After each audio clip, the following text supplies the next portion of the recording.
Thank you. Okay, our speaker tonight is Tony DiMatteo. Tony served 2 terms as the PCREC chair. If you don't know what that is, it's a Republican Executive Committee chair in Pinellas County. He also serves as the regional area person for the Marco Rubio campaign, which I know we're all very excited about.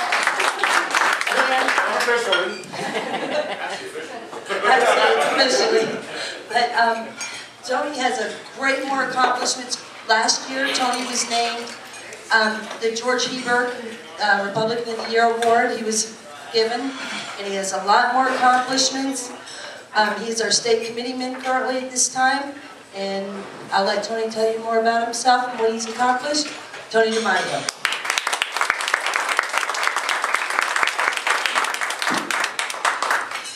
The Lord blessed me with loud lungs and mouth, so I think everyone will be able to hear me without a problem.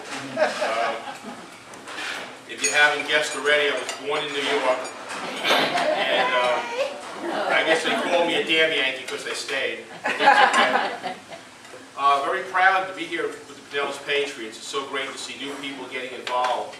For years, we try to get people involved, and it takes pretty dramatic things to get good people involved, and boy, I'm really happy about it. Last night's election was remarkable, but it's the tip of the iceberg. I travel all over the state as for my capacity as State Committeeman, and I'm an RPOF board member, which means I'm on the board of directors of the Republican Party of Florida. And all over the state, the enthusiasm is incredible to get our country back. The Republican Party has abandoned some of us, and we got to straighten them out. And I'm going to go over from it used to be from the top down. Right now, everyone here and every room around the state, it's coming from the bottom up. Everybody's a publisher. The internet, everybody's a blogger. So it's not down, up, down. It's up, it's, the reverse. I want to begin just to say, give you a rundown of how political parties work. I'm not going to give you the school book version. I'm going to give you how they really work.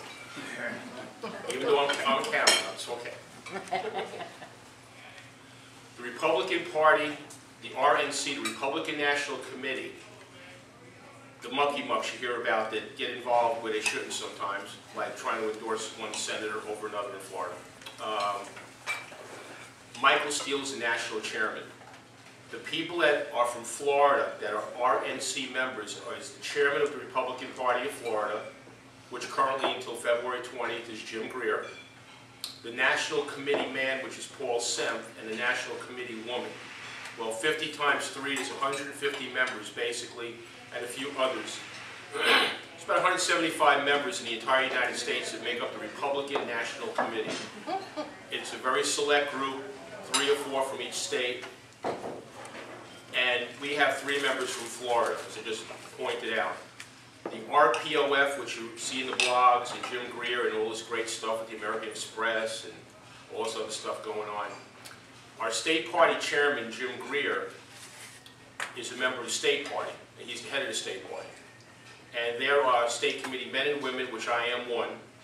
There's a state committee man, a state committee woman in each county, and a county chairman. So that's the state party. And they're involved in getting statewide people elected, congressionals, U.S. Senate, state House representatives, state Senate, and that's their responsibility. Then you go down to the local level, which is Pinellas County, for our example. I was the chairman there for 4 years, 2 terms. We basically are in charge of getting grassroots people together, and it's made up of committee men and women. There's several in each precinct. There's usually openings because the job doesn't pay anything.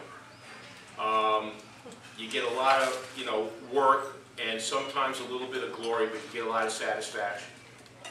At the local level, you have a chairman, which now is currently J.J. Berruti. The state committee woman is Nancy Riley, and I'm the state committee man. We have one at large, but it's just not in every county.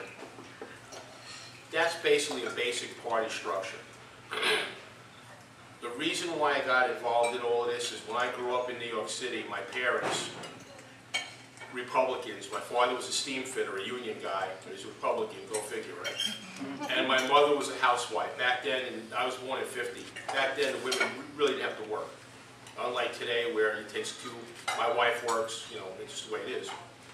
Well, everybody in this room is probably familiar with the movie The Godfather, right? And in the beginning, where the guy goes, "For justice, I must go to Don Corleone." Well, when I was growing up, for justice, we had to go to Carmine DiMatteo. He was a Democrat organizer under Mayor Wagner. Back then, the political parties actually served the people in the wards. They were called wards up there. And Carmine DiMatteo was a Democrat. But yet, if you had a problem with a union job or something, that's who you went to. That's when Democrats weren't socialists. They served everybody. The left-wing Democrats were not in existence then. I go back as far as Ike, but I remember John F. Kennedy very well.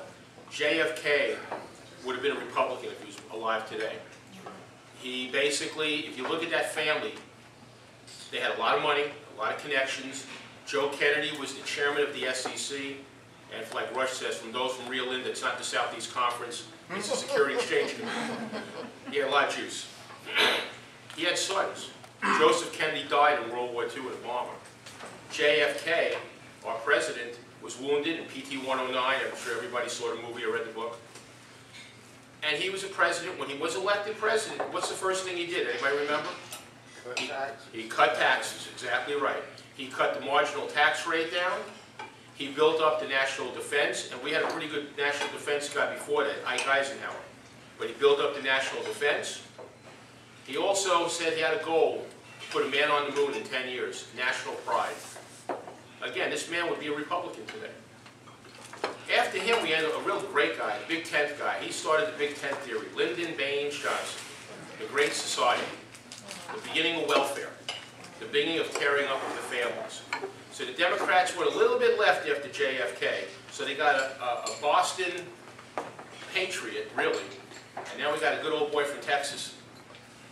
And does anybody know why LBJ really wanted the Big Tent? I'm just curious. It's not trivia. The guy's kind of a good old boy, but he said, "I'd rather have a big tent with everybody in it, because I'd rather have them peeing out than peeing in." That was LBJ, real classic president. Anyway. But anyway, basically I went to college. I forgot about all this stuff. I went to the University of South Carolina, where they still call the Civil War the War of Northern Aggression, which is fun, it's okay. That's when I was called a damn Yankee, by the way, because I stayed. But anyway, in South Carolina, after I graduated, stuck around, had a business, started raising a family, was not involved in politics at all. I met up with this young guy named Lee Atwater. Many of you people probably remember who Lee Atwater was. He was a strategist that worked for Strom Thurmond, my favorite senator. Love Marco. But Strom Thurmond was my favorite senator. If he was running today, even though he's dead, he'd get elected in South Carolina. That's how popular this guy is. And his secret to success was, again, he was a Dixiecrat. He was a Democrat, a Dixiecrat, and a Republican. He was a general, he was a governor, but his saying was, "Senator, why are you so popular?" He goes, "I help everybody. Everybody need help? I help everybody. Everybody, my friend. Everybody, you need help, dog? Come on now, I'll help, dog." And that's the way he was. There was no partisanship in Strom Thurmond. The guy was very well loved. And again, Lee Atwater put him into the 20th century with polling and ran Ronald Reagan's campaign in 1980 in the southeastern United States, where I got involved in politics again. He kind of sucked me into it. Learned a lot. Reagan carried the South for the first time. The great communicator, got a lot of stuff done with a Democratic Congress. It was partisan then, but at least it was civil. After Ronald Reagan, my wife and I, we had a business. During the Clinton times, wasn't that great? We moved to Florida and established here. Was not involved in politics till 1992. Because every one of you here has a trigger mechanism why you're involved. And it's not the money, I'm sure. If it is, you're really doing the wrong thing. On the wrong side.